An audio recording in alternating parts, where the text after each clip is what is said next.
Hello दोस्तों, कैसे हैं आप सब लोग। आशा करते हैं अच्छे होंगे। स्वागत है आप सबका एजुकेशन चैनल पर, जिसमें हम देख रहे हैं बाल महाभारत कथा कक्षा 7। वीडियो को देखने के लिए चैनल को लाइक शेयर सब्सक्राइब कर लीजिए। आइए पढ़ते हैं इस वीडियो के माध्यम से इस पाठ को। पाठ 8 कर्ण। आइए जानते हैं इस वीडियो के इस पाठ के माध्यम से कर्ण के बारे में। पांडवों ने पहले कृपाचार्य से और बाद में द्रोणाचार्य से अस्त्र शस्त्र की शिक्षा ली। उनको जब विद्या में काफी निपुणता प्राप्त हो गई तो एक भारी समारोह किया गया, जिसमें सबने अपने कौशल का प्रदर्शन किया। सारे नगरवासी इस समारोह को देखने आए थे। तरह तरह के खेल हुए और हर एक राजकुमार यही चाहता था कि वह सबसे बढ़कर निकले। आपस में प्रतिस्पर्धा बड़े जोर से की थी, परंतु तीर चलाने में पांडु पुत्र अर्जुन का कोई सानी न था। अर्जुन ने धनुष विद्या में तो जो युद्ध हुआ तो पांडवों को जो अस्त्र शस्त्र की विद्या प्राप्त की थी कि उन्होंने द्रोणाचार्य से प्राप्त की थी, और वह इस शिक्षा में इस विद्या में वे पूरी तरह निपुण हो चुके थे। तो इसके लिए एक प्रतिस्पर्धा का आयोजन किया गया, जिसमें सभी आगे बढ़ना चाहते थे, सभी आगे निकलना चाहते थे। इनमें अर्जुन का जो था, अर्जुन सबसे ज़्यादा अच्छा अस्त्र शस्त्र विद्या वाला था, तो उसका कोई भी मुकाबला नहीं कर पा रहा था। अर्जुन ने धनुष विद्या में कमाल का खेल दिखाया। उसकी अद्भुत चतुरता को देखकर सभी दर्शक और राजवंश के सभी उपस्थित लोग दंग रह गए। तो अर्जुन ने अपनी धनु विद्या का जो कमाल दिखाया उसको देखकर सभी चकित हो गए। यह देखकर दुर्योधन मन में ईर्ष्या से जलने लगा। तो दुर्योधन तो पांडवों की हर चीज से जलता था और अच्छाई तो बिल्कुल भी नहीं सुनना पसंद करता था। अभी खेल हो ही रहा था कि इतने में रंगभूमि के द्वार पर खम ठोकते हुए एक रोबीला और तेजस्वी युवक मस्तानी चाल से आकर अर्जुन के सामने खड़ा हो गया। तो खम्भ मतलब एक पाइप जैसा डंडा ठोकते हुए उसके सामने आके खड़ा हो गया। अर्जुन, यह युवक कोई नहीं था, अधिरथ द्वारा पोषित कुंती पुत्र कर्ण ही था। तो कर्ण जो है वह अर्जुन के सामने लड़ने के लिए आके खड़ा हो गया, लेकिन उसके कुंती पुत्र होने की बात किसी को मालूम ना थी। यह तो किसी को भी नहीं पता था कि कर्ण जो है इसका पुत्र है कुंती का। इसके बारे में कोई नहीं जानता था। रंगभूमि में आते ही उसने अर्जुन को ललकारा। अर्जुन को भी करतब तुमने यहाँ से दिखाए हैं, उनसे बढ़कर कौशल मैं दिखा सकता हूँ। क्या तुम इसके लिए तैयार हो? तो जो कर्ण है वह अर्जुन को ललकारता है कि तुमने जो जितना भी कुछ अभी दिखाया है उससे ज़्यादा तो मैं तुरंत तुम्हें दिखा सकता हूँ। तो क्या तुम यह देखने के लिए तैयार हो? तो वह अर्जुन को ललकारता है। इस चुनौती को सुनकर दर्शक मंडली ने खलबली मच गई। बड़ी ईर्ष्या से आगे आग लग गई। तो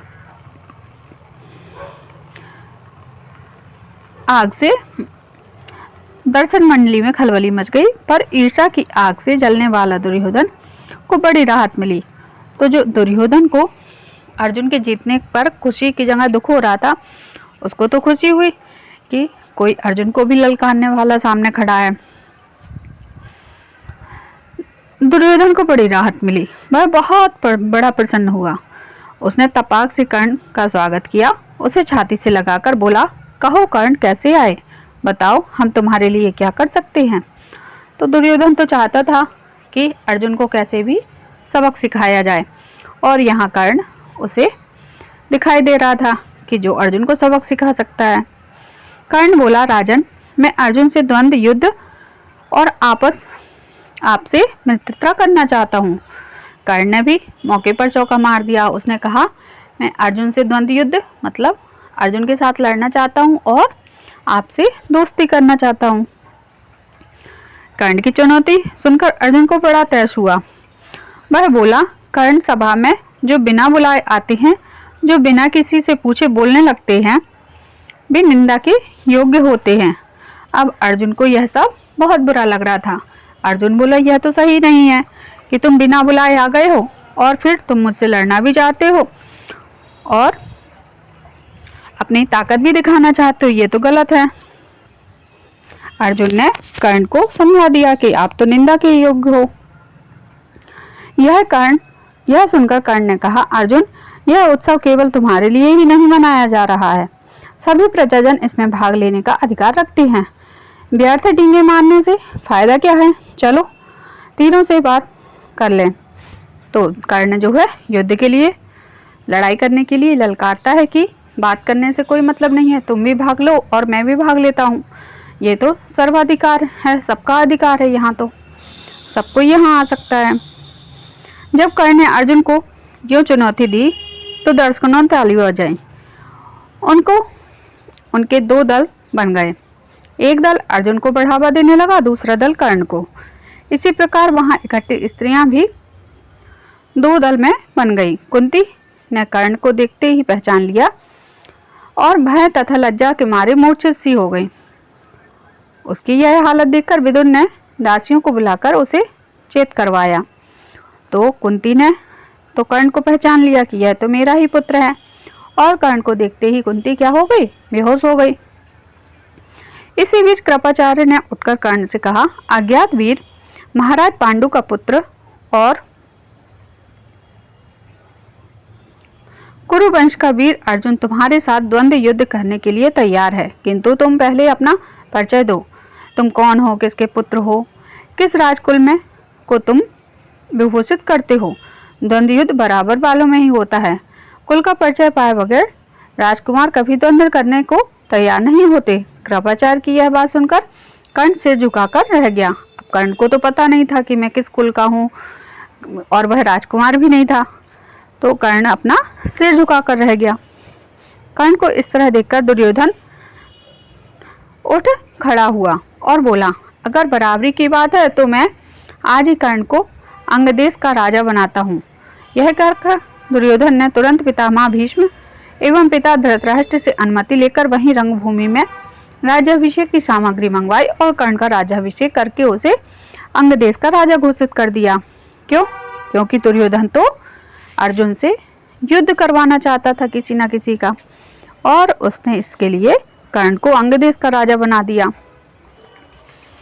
इतने में बूढ़ा सारथी अधिरथ, जिसने कर्ण को पाला पोषण था, लाठी टेकता हुआ भय के मारे कांपता हुआ सभा में प्रविष्ट हुआ। कर्ण, जो अभी अभी अंगदेश का नरेश बना दिया गया था, उसको देखते ही धनुष नीचे रखकर उठ खड़ा हुआ और पिता मानकर बड़े आदर के साथ उसके आगे सिर नवाया। बूढ़े ने भी बेटा कहकर उसे गले लगा लिया। यह देखकर भीम खूब कहा मारकर हंस पड़ा और बोला, सारथी के बेटे, धनुष तोड़कर हाथ में चाबुक लो। चाबुक वही तुम्हें शोभा देगा। तुम भला कब से अर्जुन के साथ द्वंद्व युद्ध करने के योग्य हो गए। तो यहाँ कर्ण को कई तरह का उपहास सहना पड़ता है। भीम भी उसका उपहास करता है कि तुम तो हम लोगों की बराबरी के लायक भी नहीं हो, और कैसे हमसे बराबरी करोगे, कैसे हमसे युद्ध करोगे, तुम तो अपना चाबुक चलाकर सारथी का काम करो। यहाँ भीम भी उसको समझाता है कर्ण को और उसका उपहास करता है। यह सब देखकर सभा में खलबली मच गई। इस समय सूरज भी डूब रहा था, इस कारण सभा विसर्जित हो गई। मसालों और दीपकों को रोशनी में दर्शक वृंद अपनी अपनी पसंद अनुसार अर्जुन और कर्ण दुर्योधन की जय बोलते जाते थे। तो शाम हो गई, अंधेरा हो गया, सभी अपने अपने निवास स्थान पर चले गए और निवास स्थान पर जाते जाते अर्जुन, कर्ण और अर्जुन के जयकारे लगाने लगे।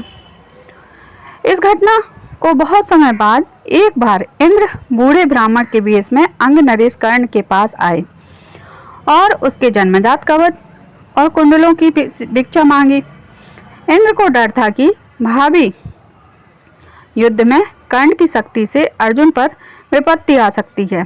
इस कारण कर्ण की ताकत कम करने की इच्छा से ही उन्होंने उससे भिक्षा मांगी थी।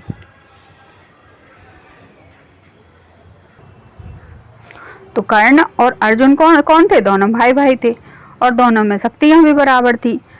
तो इसके लिए इंद्र ने पहले ही कर्ण से उनकी शक्तियां मांग ली थी कि अर्जुन पर कोई विपत्ति ना आ जाए और कर्ण की ताकत कम हो जाए।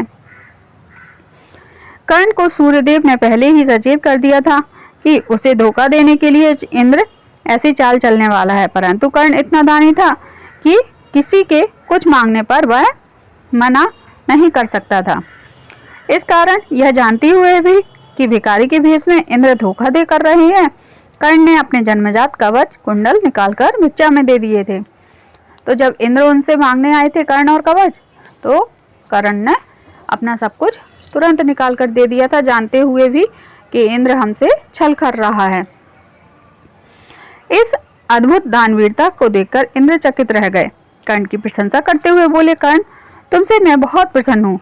तुम जो भी वरदान मांगो चाहो मांगो। तो इंद्र ने भी प्रसन्न होकर कर्ण को वरदान दिया।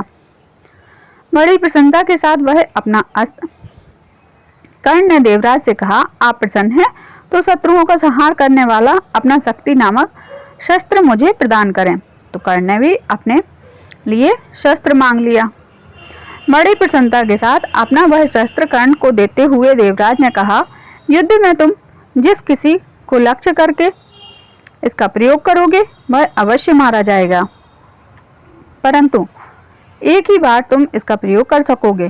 तुम्हारे शत्रु को मारने के बाद यह मेरे पास वापस आ जाएगा।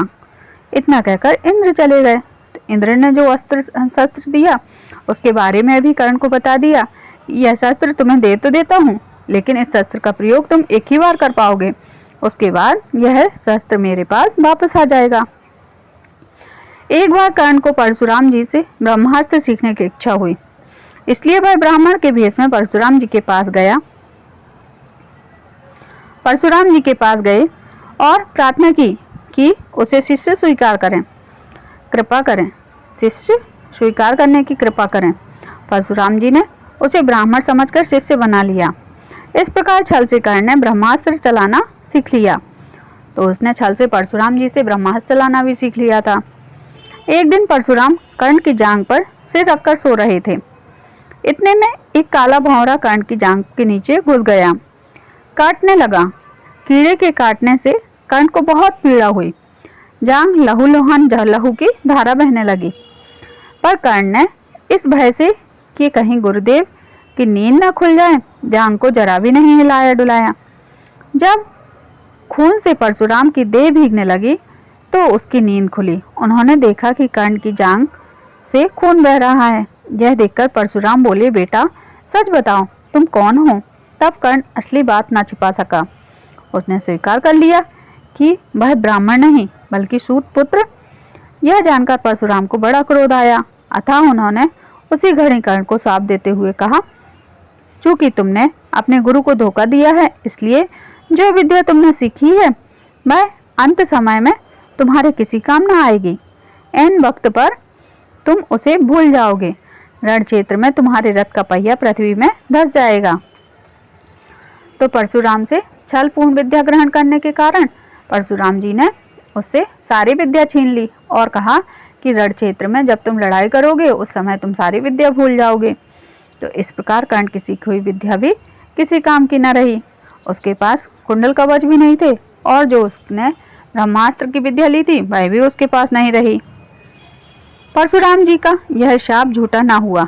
जीवन भर कर्ण को उनकी सिखाई हुई ब्रह्मास्त्र विद्या याद रही, परंतु कुरुक्षेत्र के मैदान में अर्जुन से युद्ध करते समय कर्ण को वह याद न आ रही थी। दुर्योधन के घनिष्ठ मित्र कर्ण ने अंत समय तक कौरवों का साथ न छोड़ा।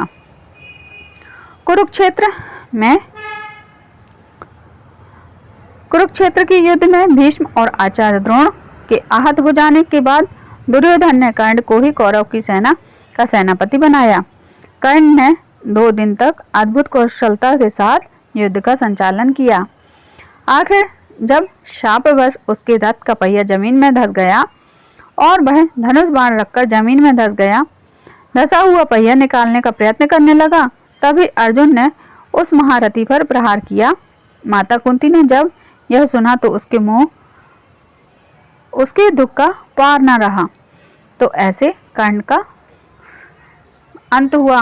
कर्ण को यहाँ